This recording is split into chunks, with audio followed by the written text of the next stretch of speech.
Radhakrishnan was born on 5th September 1888 in a Telugu-speaking Niyogi Brahmin family in Tirutani of Chittoor district in the erstwhile Madras Presidency. His father's name was Sarvapalli Veeraswamy and his mother's name was Sita Amma.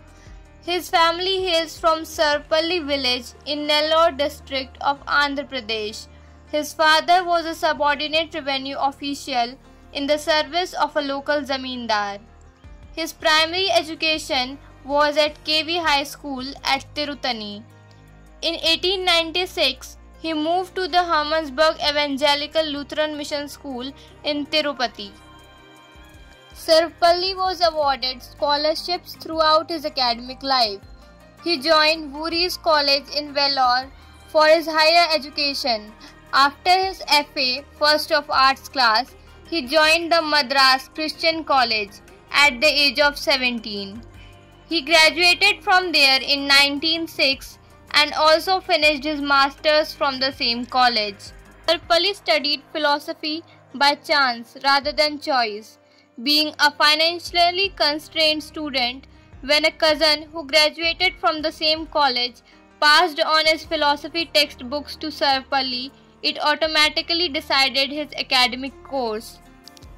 Sarvapalli wrote his thesis for the MA degree on the ethics of the Vedanta and its metaphysical presuppositions. It was intended to be a reply to the charge that the Vedanta system had no room for ethics. Two of his professors, Rev. William Meston and Dr. Alfred George Hogg, commended Radhakrishnan's dissertation. Radhakrishnan's thesis was published when he was only 20. According to Radhakrishnan himself, the criticism of Hogg and other Christian teachers of Indian culture disturbed my faith and shook the traditional props on which I leaned. Radhakrishnan himself describes how, as a student, the challenge of Christian critics impelled me to make a study of Hinduism and find out what is living and what is dead in it. My pride as a Hindu rose by the enterprise and eloquence of Swami Vivekananda and was deeply hurt by the treatment accorded to Hinduism in missionary institutions. This led him to his critical study of Indian philosophy and religion and a lifelong defense of Hinduism against uninformed Western criticism. At the same time, Sarvapalli commended Professor Hogg as my distinguished teacher and as one of the greatest Christian thinkers we had in India.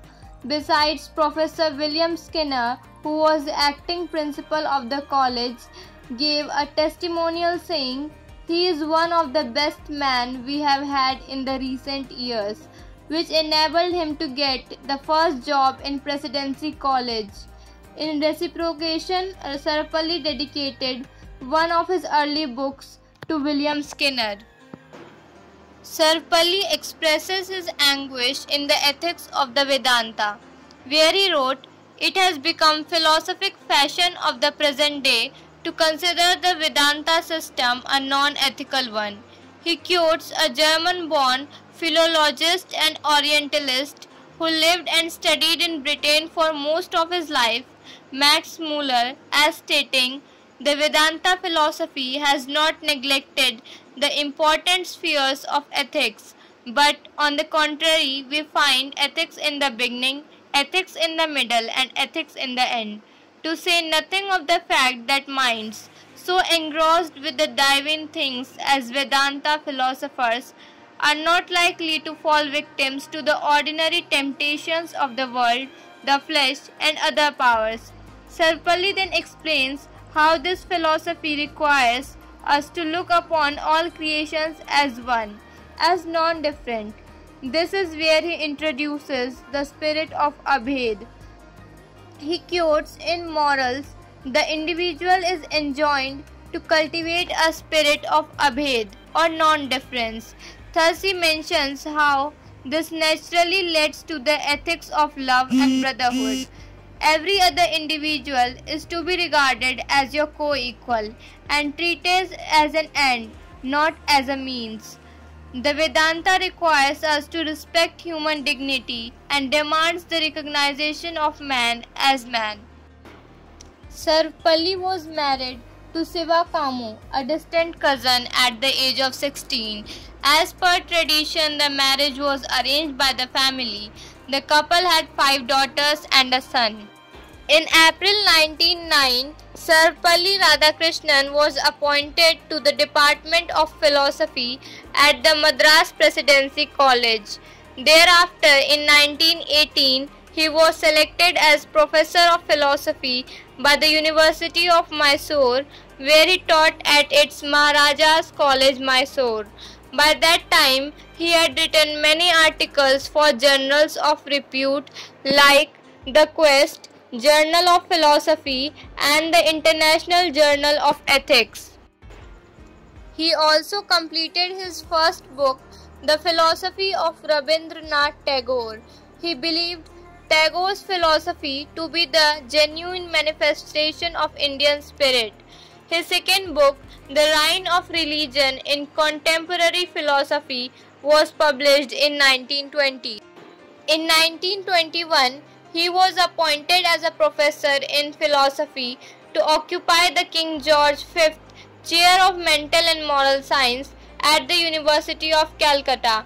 He represented the University of Calcutta at the Congress of the Universities of the British Empire in June 1926 and the International Congress of Philosophy at Harvard University in September 1926.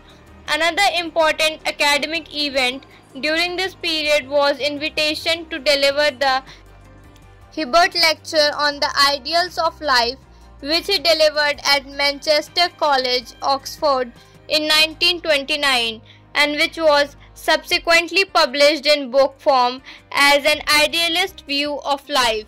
In 1929, Sarvapalli was invited to take the post vacated by Principal J. S. Clean Carpenter at Manchester College.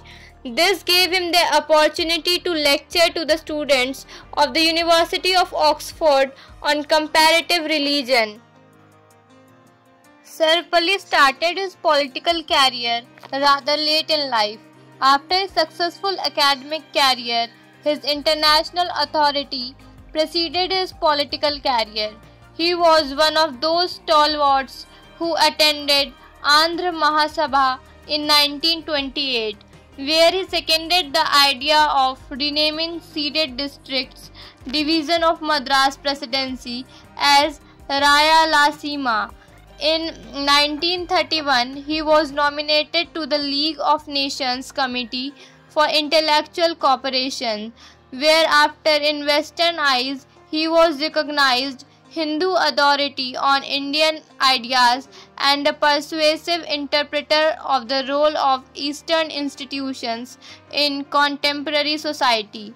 When India became independent in 1947, Sarvapalli represented India at UNESCO and was later Ambassador of India to the Soviet Union from 1949 to 1952. He was also selected to the Constituent Assembly of India. Sarvapalli was elected as the Vice President of India in 1952 and elected as the second President of India 1962 to 1967. Sarvapalli did not have a background in the Congress Party, nor was he active in the struggle against British rule. He was the politician in shadow. His motivation lay in his pride of Hindu culture and the defense of Hinduism against uninformed Western criticism. He was nominated 16 times for the Nobel Prize in Literature and 11 times for the Nobel Peace Prize. He was awarded in 1954 the Bharat Ratna, the highest civilian award in India.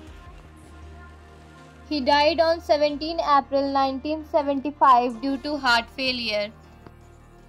When Radhakrishnan became the President of India, some of his students and friends requested him to allow them to celebrate his birthday on 5th September. He replied, Instead of celebrating my birthday, it would be my proud privilege if September 5th is observed as Teachers' Day. His birthday has since been celebrated as Teachers' Day.